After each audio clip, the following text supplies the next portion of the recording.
नमस्कार, मैं माया।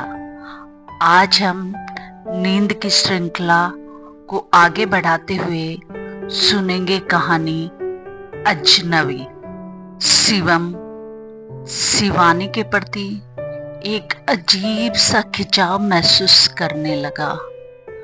उसने खुद पर पूरा नियंत्रण रखा था, न कभी कुछ कहा न कुछ महसूस होने दिया।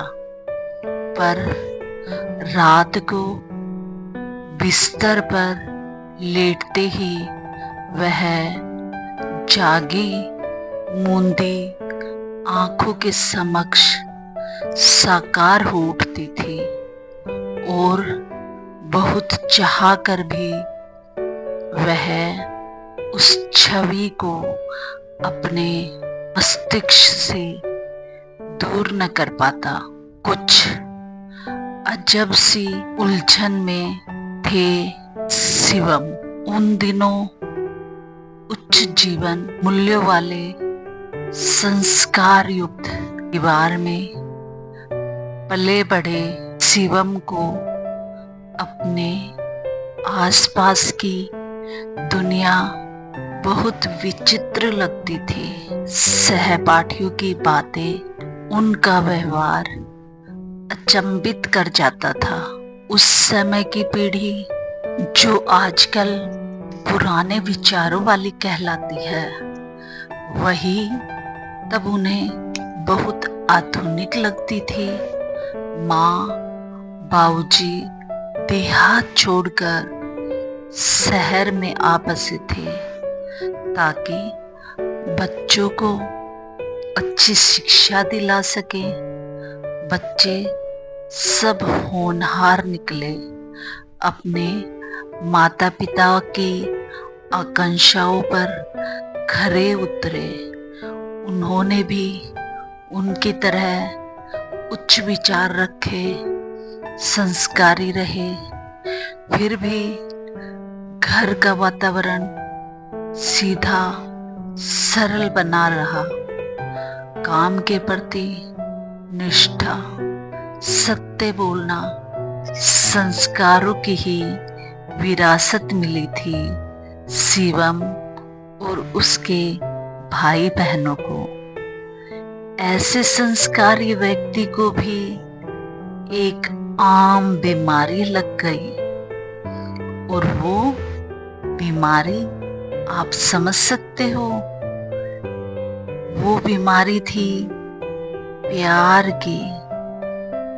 शिवम को प्यार हो गया था।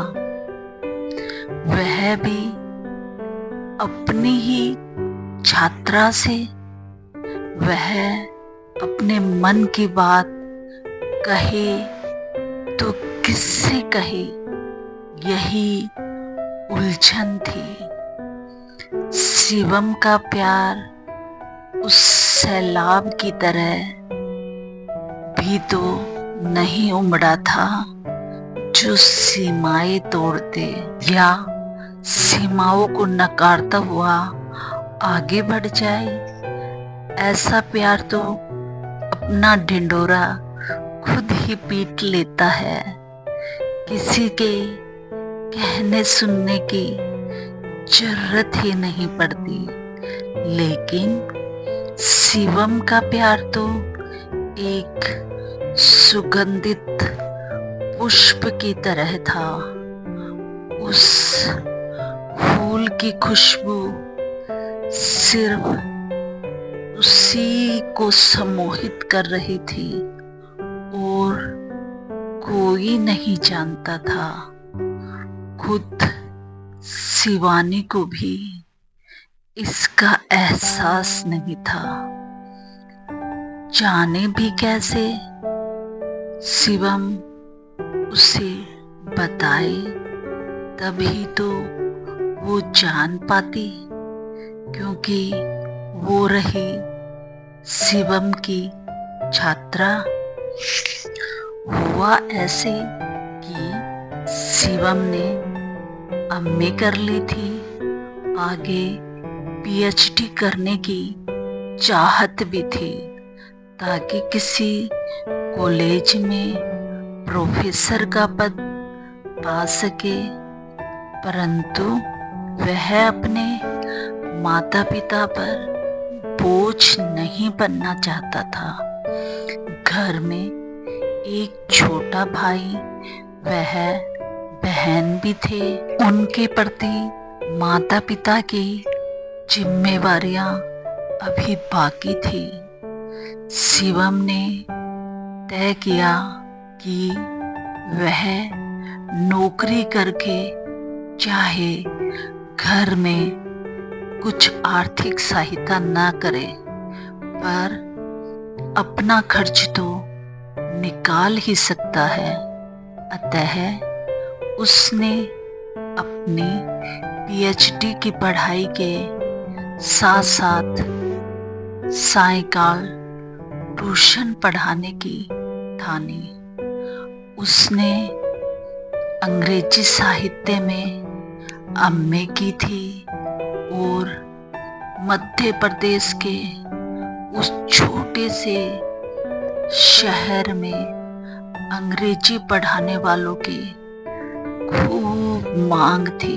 शिवम के ही प्रोफेसर ने उसे अपने एक परिचित की बेटी को पढ़ाने का काम दिला दिया। शिवानी के महल नुमा घर में घुसते हिचक सी हुई, पर थोड़े ही दिनों में वह उस माहौल का आदी हो गया। घर के सभी सदस्यों का व्यवहार बहुत शालीन और स्नेहयुक्त था। किसी में भी अपने वैभव का अहंकार नहीं था।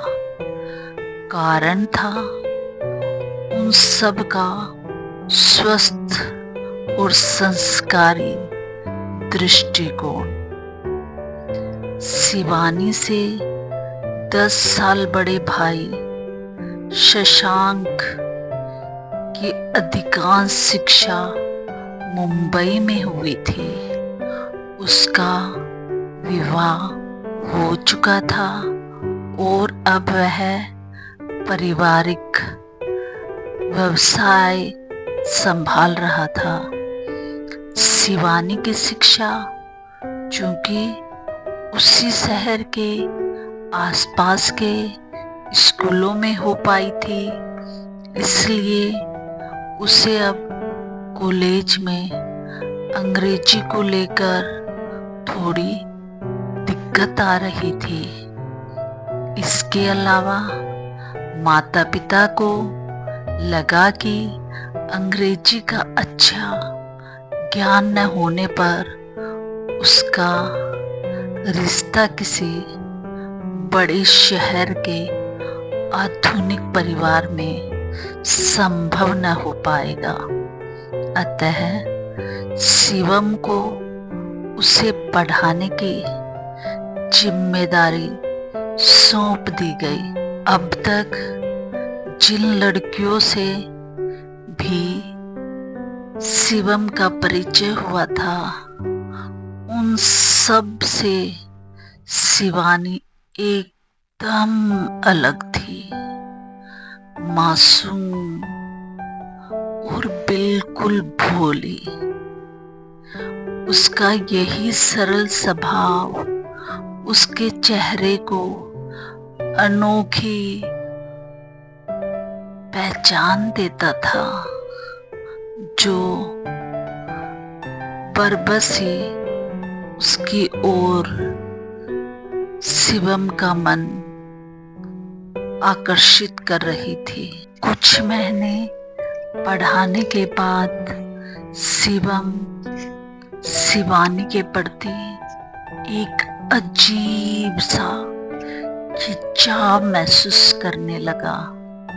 उसने खुद पर तो पूरा नियंत्रण रखा, न कभी कुछ कहा, न ही महसूस होने दिया। पर रात को जैसे ही बिस्तर पर लेटता, विचार उसे चारों तरफ से घेर लेते। उसके दिलो दिमाग पर शिवानी हावी हो जाती। वो चाह कर भी उसे अपने सपनों से दूर नहीं कर पाता। आंख बंद करने की कोशिश करता, पर शिवानी उसकी दिमाग में छाई रहती। कभी कभी शशांक से भी मुलाकात हो जाती थी शिवम की। वह शिवम से 3-4 वर्ष बड़ा था और दोनों में अच्छी पटने लगी थी। तेज बुद्धि वाला शशांक उसके मनोभावों को थोड़ा बहुत समझने लगा था। शिवम की बुद्धिमत्ता व उसके संयमित व्यवहार से शशांक बहुत प्रभावित भी था। शायद इसलिए जब उसने शिवम को बताया कि माँ पिताजी शिवानी के विवाह के बारे में सोच रहे हैं और एक लड़का देखा है, उससे रिश्ते की बात भी चल रही है, ये कहते हुए शशांक ने अपने शब्दों को विराम देके शिवम की चेहरे के हाव भाव पढ़ने की कोशिश की। शायद वह शिवम की प्रतिक्रिया जानना चाह रहा था, पर मन में उमड़ते विचारों को शिवम चुपचाप पी गया। उसके लिए शिवानी की खुशी ही सर्वोपरि थी। उसकी अपनी चाहत से भी बढ़कर। वह जानता था कि अभी उसे अपने पैरों पर खड़ा होने और विवाह लायक धन जुटाने के लिए 5 से 7 वर्ष और संघर्ष करना होगा। तब भी वह शिवानी को वो सब सुख सुविधाएं नहीं दे पाएगा जिसकी वह आदी है, या जो एक खाते पीते परिवार में शादी होने पर उसे मिल सकती है। इसके अलावा वह दोनों परिवारों के आर्थिक और सामाजिक अंतर को भी नजरअंदाज नहीं कर सकता था। शिवम की स्मृति में ताउम्र अंकित रही वह आखिरी सांझ। 7 बजने को थे। शशांक आकर चुपचाप बैठ गया।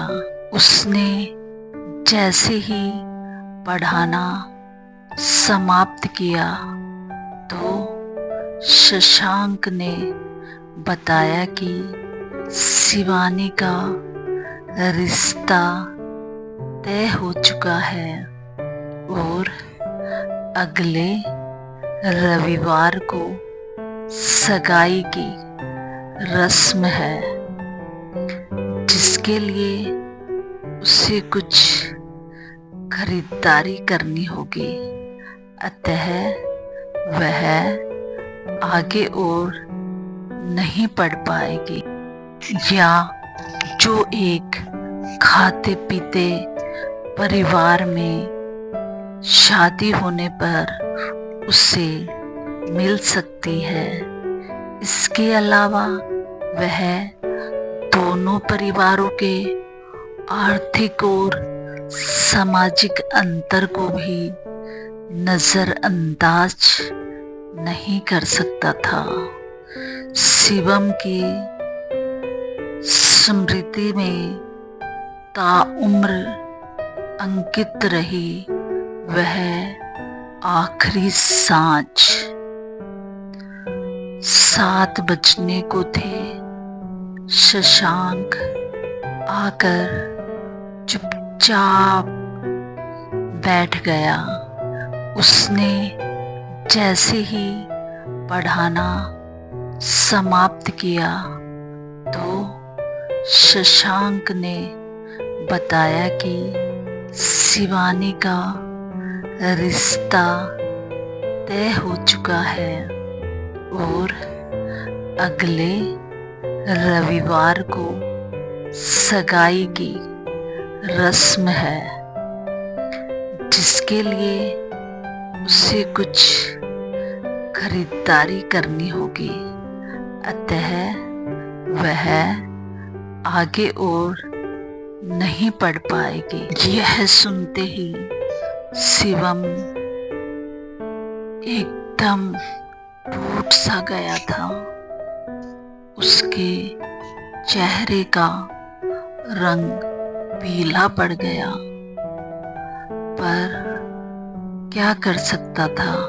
शिवम ने उसे मुबारकबाद दी, लेकिन शिवानी की तरफ देखने की उसकी हिम्मत नहीं हुई, क्योंकि बहुत दिनों से वह महसूस कर रहा था कि शिवानी भी उसे आंखों ही आंखों में प्यार करने लगी है।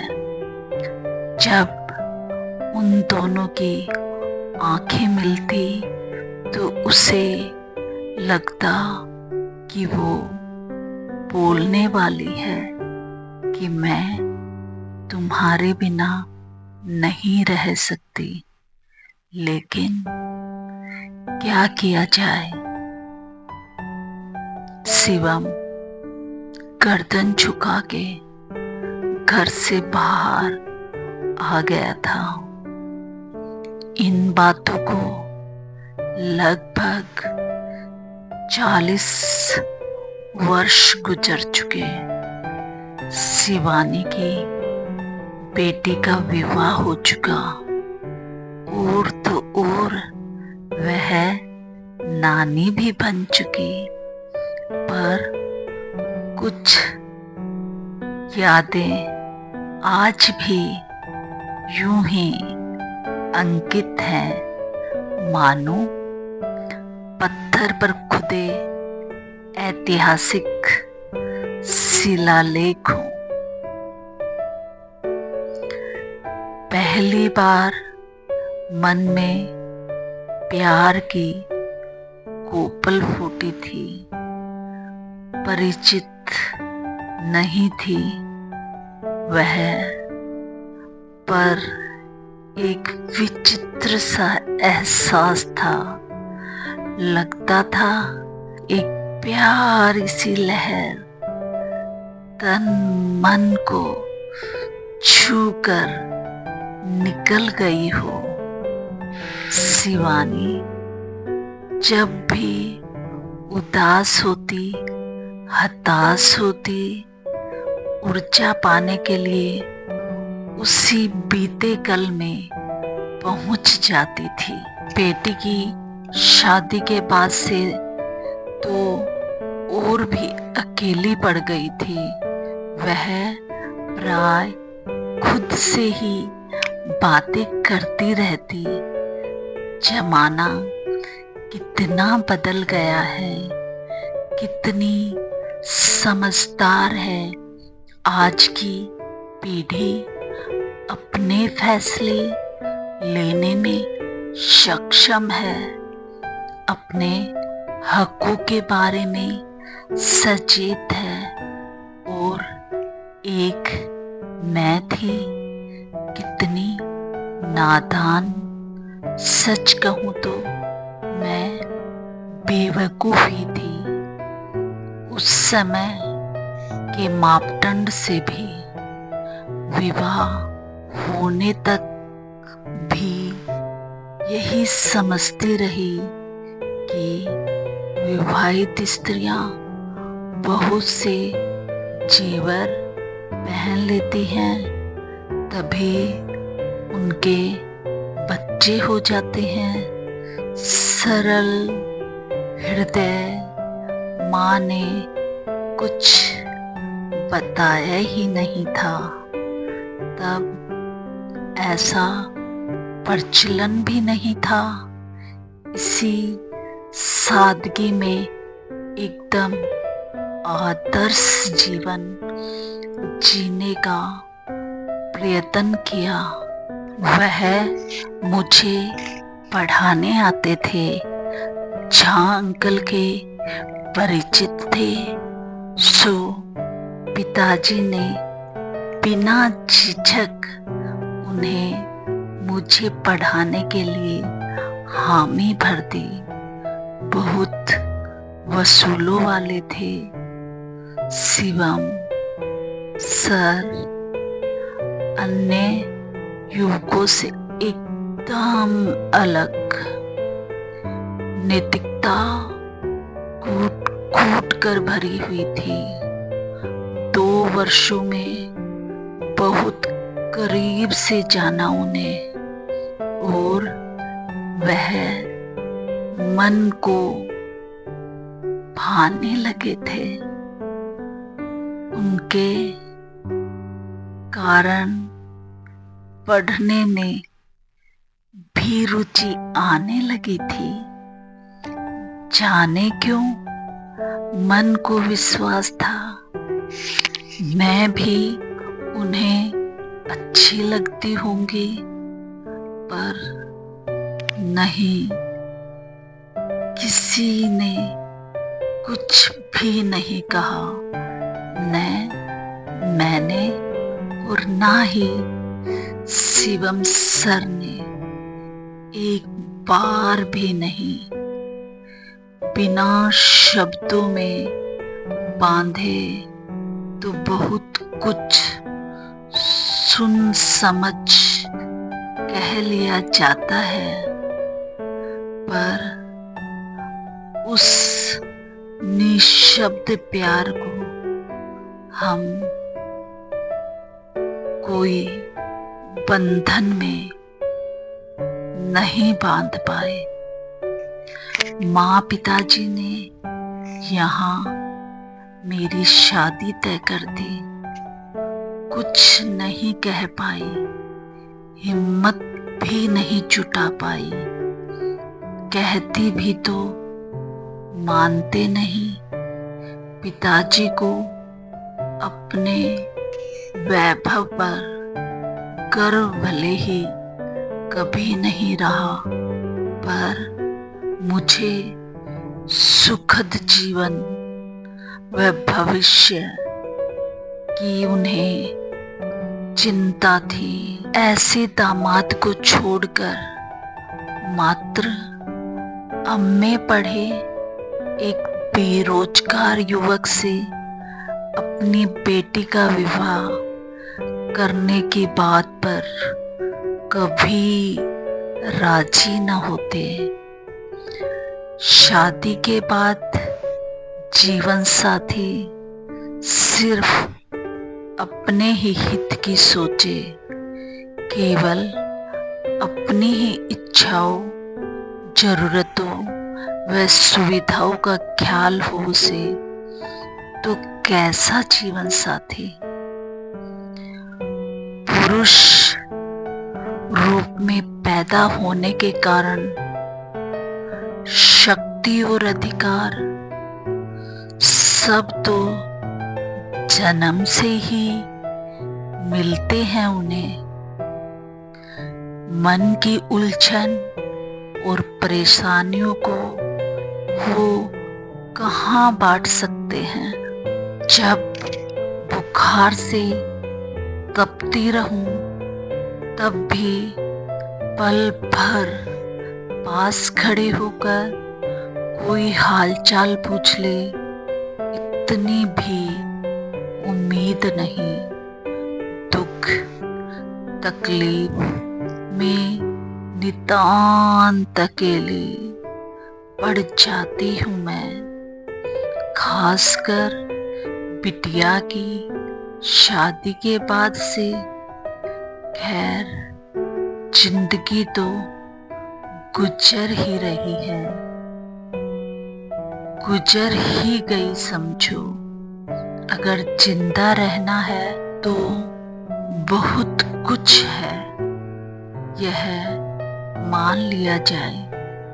कभी मन उदास होता है तो सोचती हूँ कि क्या सिर्फ पैसा ही खुशियों की गारंटी हो सकता है। हीरे मोती पहनने की मुझे चाहत नहीं थी, चाहती थी एक संवेदनशील साथी मिल गया होता, बस वो ही काफी था।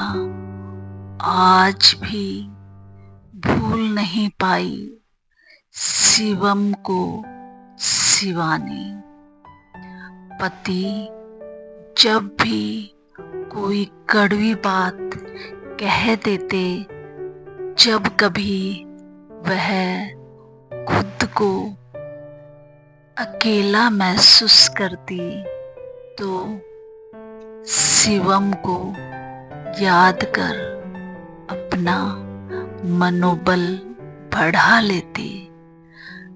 कल्पनाओं में जाने कितनी बार शिवम के कंधे पर सिर रखकर ढेर सारे आंसू बहाए उसने। अपनी हर तकलीफ उससे बांटकर अपना जी हल्का किया उसने। समय तो अपनी गति से चलता है और चलता रहता है। शिवानी के भैया भाभी के विवाह की 50वीं वर्षगांठ आने वाली थी। गोल्डन जुबली, जिसे उनके बेटे ने धूमधाम से मनाने की योजना बनाई थी।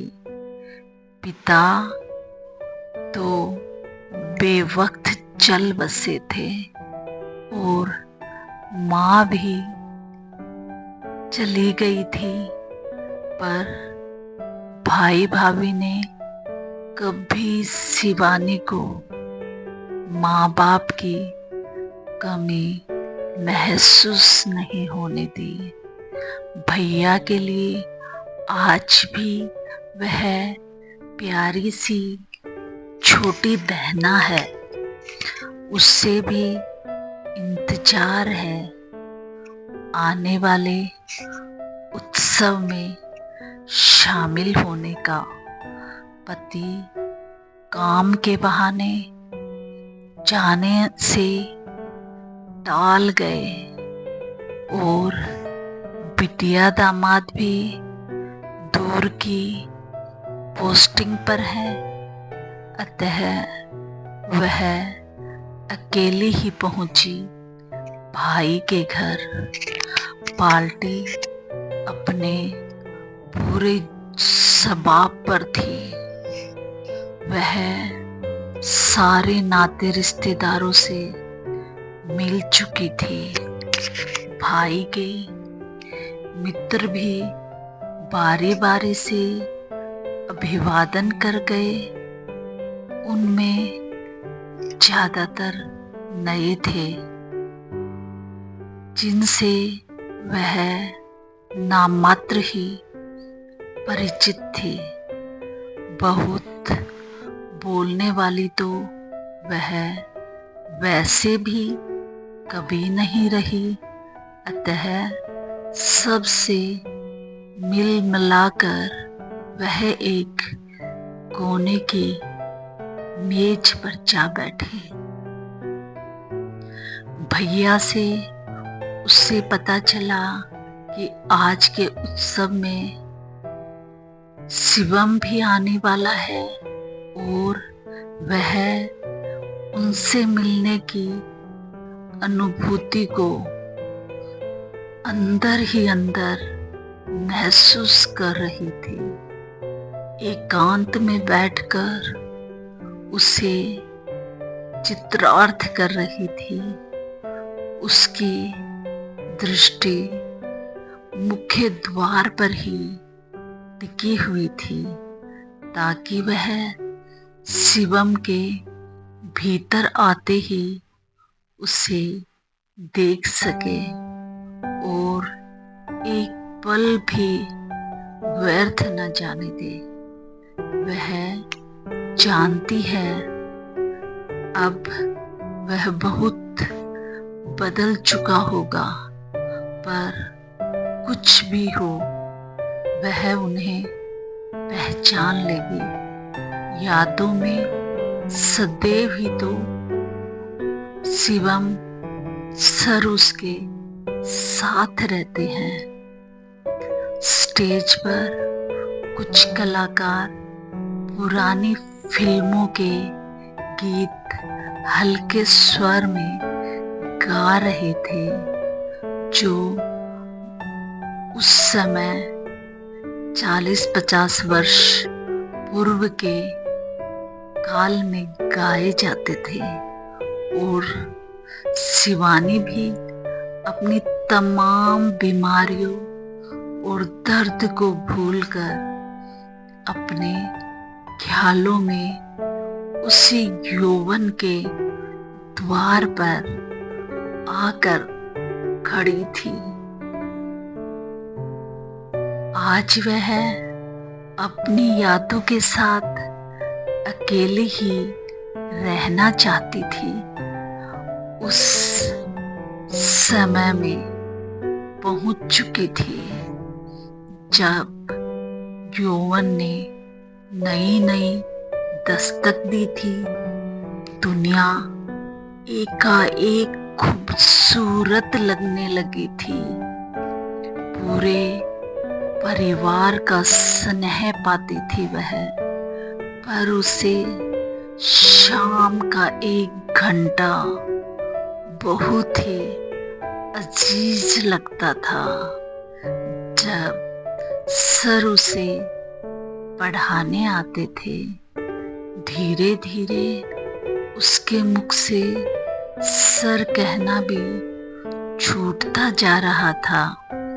उसने बात करते वक्त बिना संबोधन के ही काम चलाने लगी थी। मन ही मन वह उन्हें चाहने लगी थी, पर शर्मीली और मृत्युभाषी शिवानी किसी को नहीं बता पाई थी अपने मन की बात। मुख्य द्वार से भीतर आने वाले प्रत्येक व्यक्ति को वह बड़े ध्यान से देख रही थी। अधिकांश पुरुष गंजे तथा सफेद बालों वाले थे। हाँ, स्त्रियां अनेक रूपा थी। कुछ अपनी उम्र छिपाने के लोभ में सौंदर्य प्रसाधनों से रंगी पुती, गहनों से लदी हुई थोड़ी सी शिवानी को भूवड़ भी लग रही थी। कुछ बिना साज श्रृंगार सामान्य कपड़ों में भी शालीन लग रही थी। कुल मिलाकर माहौल कुछ ऐसा है जैसे विवाह के अवसरों पर होता है, सिवाय इसके कि अधिकतर अतिथि बड़ी उम्र के थे। विवाह के अवसर पर चढ़ती उम्र की रौनक होती है। वर वधू के संगी साथी, चचेरे ममेरे, बहन धमार चौकड़ी मचाए रहते हैं। पर आज तो दुल्हा दुल्हन खुद भी 70 पार कर चुके हैं और उनके मित्र परिचित भी रिश्तेदारों में जो बहुत नजदीक हैं और परिवार समेत आए हैं, उन्हीं में से कुछ उभरती पीढ़ी के हैं। भैया भाभी अपने शुभचिंतकों से घिरे खड़े थे। कुछ लोग हटते तो दूसरे घेर लेते थे। सबसे मिलना है उन्हें, सबकी मुबारकबाद स्वीकार करनी है। ऐसा क्यों न हो, दोनों ने कितना अच्छा समय एक साथ गुजारा है। सहपाठी थे दोनों और विवाह भी जल्दी ही कर लिया था। भाभी स्नेहमयी और साफ हृदय की थी। भैया भी सदैव खुद से पहले दूसरों की खुशी के बारे में सोचने वाले थे। भाभी की हर खुशी पूरी करने की कोशिश करने वाले थे। जीवन ऐसा बीते तभी इस जश्न का औचित्य है। शिवानी अपने ही ख्यालों में खोई थी। उसकी दृष्टि दरवाजे पर ही लगी थी। उसने देखा ही नहीं कि भैया किसी को साथ लिए उसकी तरफ आ रहे हैं। जब उन्होंने पास पहुंचकर शिवानी को पुकारा, तभी जाना उसने। पर जब तक वह अपने साथी का परिचय करा पाते, उन्हें कोई अन्य अतिथि दिख गया और वह उसका स्वागत करने आगे बढ़ गए। शिवानी ने एक सरसरी निगाह आगंतुक पर डाली और फिर से अपनी दृष्टि दरवाजे पर टिका दी। एक पल भी नहीं खोना चाहती थी वह शिवम को देखने के लिए। पर उसका ध्यान फिर भटक गया जब आने वाले ने उसे नाम लेकर पुकारा। शिवानी ने निगाहें उस ओर उठाई तो उस व्यक्ति के चेहरे पर हल्की सी मुस्कुराहट तैर गई और उसका चेहरा स्वतः ही जरा सा बाईं ओर घूम गया। पहचान गई शिवानी और हड़बड़ाहट कर उठ खड़ी हुई। सब कुछ वैसा ही तो हो रहा है जैसा शिवानी ने चाहा था, जैसी उसने कल्पना की थी। वह शिवम के साथ बैठी है और कोई भी नहीं है उसके आसपास। शिवम उसे भूला नहीं था। पिछली बहुत सारी बातें उसे याद थी। अरसे बाद मिले किसी पुराने प्रिय मित्र की तरह वह व्यवहार कर रहा था।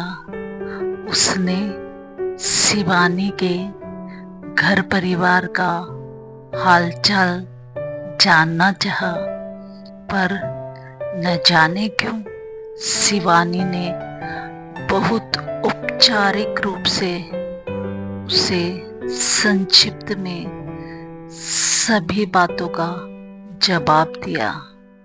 पता नहीं वो क्यों खुलकर अपनी बात शिवम के सामने न रख पाई। मन ही मन खुद से बातें करने लगी। शिवानी, कल्पना में तुम हमेशा मेरे साथ रहे, ताउम्र साथ रहे। तुम्हारी उपस्थिति मैं सदैव अपने आसपास महसूस करती रही। अपने मन की हर बात, हर उलझन और परेशानी तुमसे बांटती रही। पर सच तो यह है कि कुछ भी नहीं जानते तुम मेरे बारे में, सिवाय भैया से सुनी कुछ बातों के। और मैं भी क्या जानती हूँ तुम्हारे बारे में, सिवाय इसके कि गत वर्ष तुम्हारी पत्नी चल बसी। दोनों बेटे विदेश जा बसे। अलग अलग राहों पर चलते हुए हमारा इतिहास अलग हो चुका है। विवाह के समय भूल ही गई थी तुम्हें अपने जीवन से अलग करना। तुम मेरे साथ ही चले गए। भीतर से सदैव ही जुड़ी रही तुम्हारे संग। आज जाना कितना बेईमानी था वह सब। कंधे पर सिर रखकर रोने की बात तो उठी ही नहीं शिवानी के मन में। सामने बैठा शिवम तो इन सब बातों से अनभिज्ञ था। इस तरह शिवानी अपने ख्यालों में खोई रही और अंत समय तक शिवम उसका पहला प्यार बना रहा। और उस पहले प्यार को साथ लिए ही उसने अपना जीवन जी लिया। से विनम्र अनुरोध है, ऐसी कहानियाँ सुनते रहने के लिए चैनल को लाइक कीजिए, शेयर कीजिए।